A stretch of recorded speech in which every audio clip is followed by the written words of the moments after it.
Wait, she really said that to him. I know, right? It was hilarious. Look at this meme.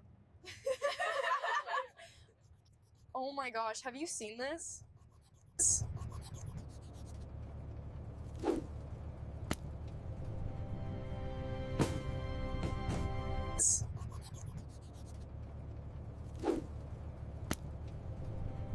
The story begins with two buses traveling on the road.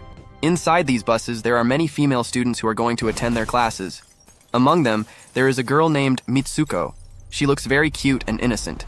She is sitting quietly and writing something in her notebook. Her friends start teasing her and say, "Do you keep writing all the time? What will you get by making these notes? Look around. Everyone is enjoying. Why don't you enjoy too?"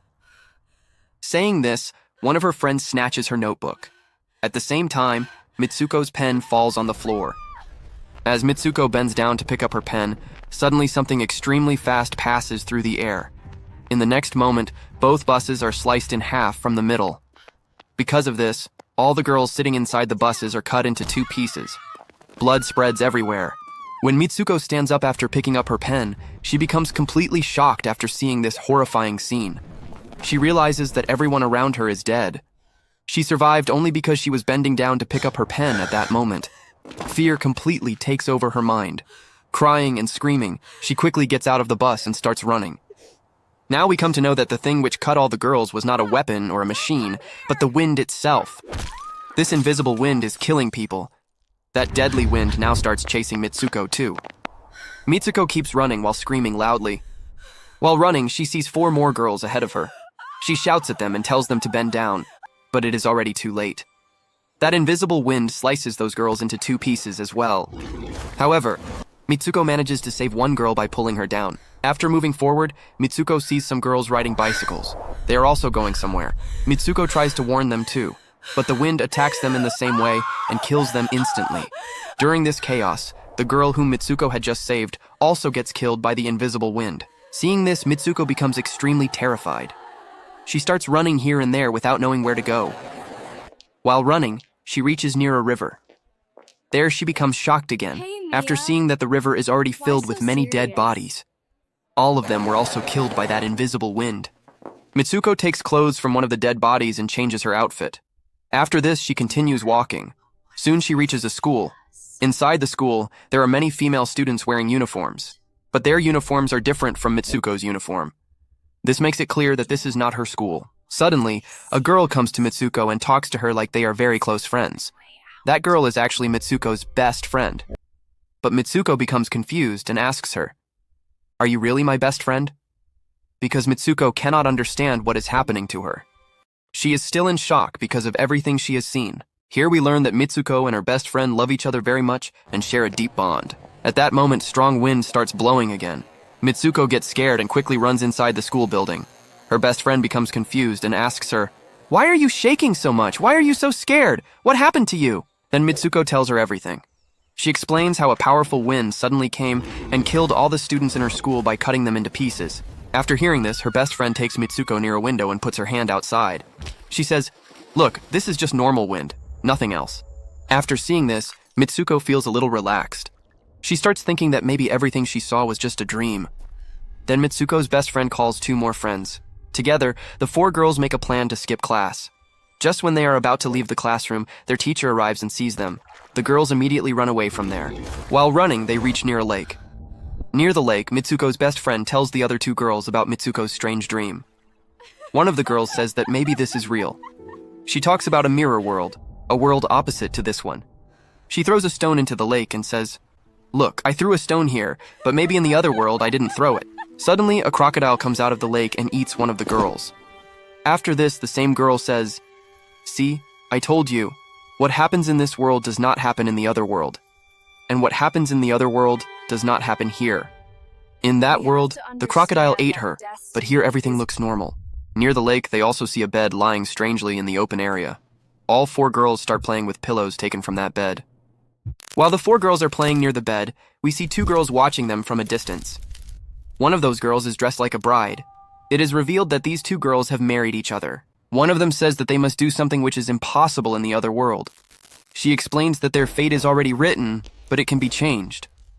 After this, all the girls return back to the school. They enter the classroom to attend the next lecture. Suddenly, Mitsuko notices a pillow lying near her desk. As she bends down to pick it up, at that exact moment, her teacher starts firing a gun inside the classroom. When Mitsuko lifts her head again after picking up the pillow, she sees that all the girls in her class have already been killed. Once again, Mitsuko survives just like she did in her previous dream. The teacher comes close to Mitsuko and angrily says, "How dare you try to skip my class? Your death is also decided." At that moment, two girls suddenly arrive and try to save Mitsuko by pulling her away. But another teacher appears and kills both of those girls. Now, the students who are still alive start running outside with Mitsuko. All the teachers begin firing at the girls without mercy. During this shooting chaos, when the girls finally come outside the school building, the deadly wind attacks again and cuts all of them into pieces. Once again, Mitsuko becomes the only survivor. She is left completely alone. Terrified and crying, Mitsuko runs away from there. She passes through crowded areas and finally reaches a police station. At the police station, Mitsuko tells everything to a female police officer. After listening to her story, the police officer looks at Mitsuko and says, "But you are not wearing a school uniform." Then the police officer places a mirror in front of Mitsuko. When Mitsuko looks at herself in the mirror, she becomes shocked. She sees that her appearance has completely changed. Now people are not calling her Mitsuko anymore. They are calling her by a different name. Here we come to know that her wedding is about to happen. The same police officer takes Mitsuko to prepare her for the wedding. While walking on the road, people congratulate Mitsuko and wish her happiness. Soon they reach a church. Inside the church, Mitsuko sees her best friend standing there. Mitsuko becomes emotional and asks her, "What is happening to me? Why is all this happening?" Her best friend tells her to stay quiet and says, "Right now, we are under someone's control. Just do exactly what I tell you to do." After saying this, her best friend helps Mitsuko wear the wedding dress and sends her forward to attend the marriage ceremony. As Mitsuko walks forward, all the girls present there start laughing at her and making fun of her. Seeing this, Mitsuko's best friend becomes extremely angry. She starts killing those girls one by one. When Mitsuko finally reaches the front, she sees something shocking. Instead of a groom, there is a coffin standing there. When the coffin is opened, a huge pig comes out of it. Mitsuko becomes extremely scared after seeing this. She picks up a broken bottle and attacks the pig. After this, Mitsuko and her best friend run out of the church together. At the main gate, two girls try to stop them, but Mitsuko's best friend kills them and both of them escape from there. Now Mitsuko starts running in the opposite direction. She feels that something is seriously wrong and she cannot trust anything anymore. While running, Mitsuko sees another mirror. When she looks into it, she once again sees herself transformed into another form. Now she finds herself standing at a racing track. A race is about to start. Some girls come to Mitsuko and say, "You are a very good racer. Why are you standing? Start running." When Mitsuko starts running, she suddenly feels a lot of energy inside her body. She starts running faster, trying her best to win the race. While running, she sees the dead friends who were killed earlier in her school. At the same time, Mitsuko's best friend also appears there. Now both of them notice that the same pig and the same women who tried to stop them in the church are also chasing them again. While running, some girls shout at Mitsuko and say, "Leave this world and escape from here." After this, we see Mitsuko running into a dark and deserted area. There, she sees some female students wearing uniforms. Those girls tell Mitsuko, "We are already dead and now we will kill you too." Before they can do anything, Mitsuko's best friend suddenly arrives and kills those girls. She grabs Mitsuko's hand and helps her escape from there. While running, Mitsuko's best friend tells her to shout her own name loudly. Mitsuko starts screaming her name again and again. As she keeps repeating her name, Mitsuko slowly starts returning to her original form. Then Mitsuko's best friend shows her hand and says, "Please pull out the wire attached to my hand so that I can escape from this world." Mitsuko becomes scared. She is afraid that if she pulls the wire, her best friend might die. Because Mitsuko loves her best friend very much, she does not want to do this. But after being forced again and again, Mitsuko finally pulls the wire out. As soon as she pulls the wire, her best friend's body gets cut into two parts. At the same time, Mitsuko sees a gate in front of her.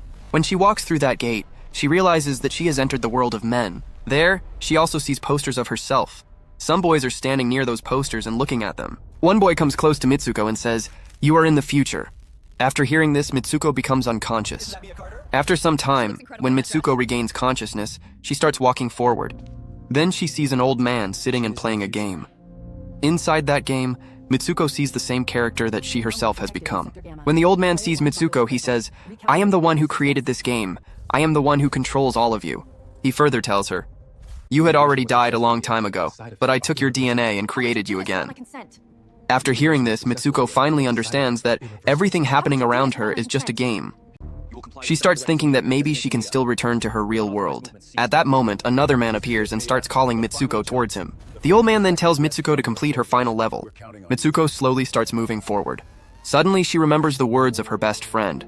Her friend had said that if she does something in this world which is impossible in the other world, she can escape from this game. Remembering this, Mitsuko suddenly attacks the man standing in front of her. She grabs his neck and starts choking him. She screams and says, "Stop playing with our lives." After this, Mitsuko picks up the old man's stick and stabs it into his stomach. Because of this, the old man dies on the spot. The old man never expected that Mitsuko would do something like this. With this action, Mitsuko completely changes her destiny. Even though she dies inside the game world, she remains alive in the real world. After this, we are shown that Mitsuko's other characters also kill themselves for different reasons. Now, none of them remain part of the game anymore. In the next scene, Mitsuko is shown lying in a snowy place. Now she has finally returned to her real world. And with this, the mind-blowing story comes to an end. Mitsuko is lying unconscious on the cold snow. Slowly, she opens her eyes. She feels the freezing air touching her skin. She realizes that this time, it is not a dream. She is finally back in the real world. Her breathing becomes heavy as all the memories of the deadly game start flashing inside her mind. The flying wind that cut people in half, the classroom massacre, the wedding nightmare, the race for survival, and the sacrifice of her best friend. Everything replays again and again in her head. Tears roll down her eyes. She understands that she survived only because she dared to break the rules of the game. She looks at the sky and whispers her friend's name one last time. Now the game is over. The controller is dead, and the destiny has been rewritten. Mitsuko slowly stands up and starts walking forward into the unknown future. Her journey of fear, pain, and survival finally comes to an end. But the scars of that nightmare will remain inside her forever. And with this emotional and shocking ending, the story comes to a close. If you enjoyed this mind-bending horror survival story, then don't forget to like, share, and subscribe. Suddenly, Mitsuko was shown flashes of different worlds. New children being pulled into the game again. New schools. New faces. Fresh blood. She understood everything in that moment. The old man, the creator, it was dead. The system had collapsed. But the game was still alive. Now she had one final choice to make. Accept this false freedom and become another piece in the endless cycle. Or sacrifice herself completely to end it for good. She placed her hand over her heart. Her best friend's last words echoed once more. If you want to destroy this world, you have to sacrifice yourself. Mitsuko took a deep, steady breath. She looked up at the blackened sky, and in a quiet, resolute voice she said, "If my death can save even one more child from this nightmare, then I'm ready." She ran straight toward the mirror. It glowed brighter and brighter as she approached. The instant she leaped into it, a deafening explosion ripped through everything. The entire world dissolved into blinding white light. Slowly, gradually, everything faded to silence. Then a new scene appeared. A real school. Children laughing and playing in the courtyard. No blood. No monsters. No fear. A teacher stood at the front of a classroom, teaching calmly. One girl near the window glanced outside. A gentle breeze was blowing. The sky was a clear, peaceful blue. And for just a second, in the glass of the window, she caught a faint reflection. Mitsuko's face. Mitsuko smiled softly. But she was no longer human. She had become a spirit. A silent guardian watching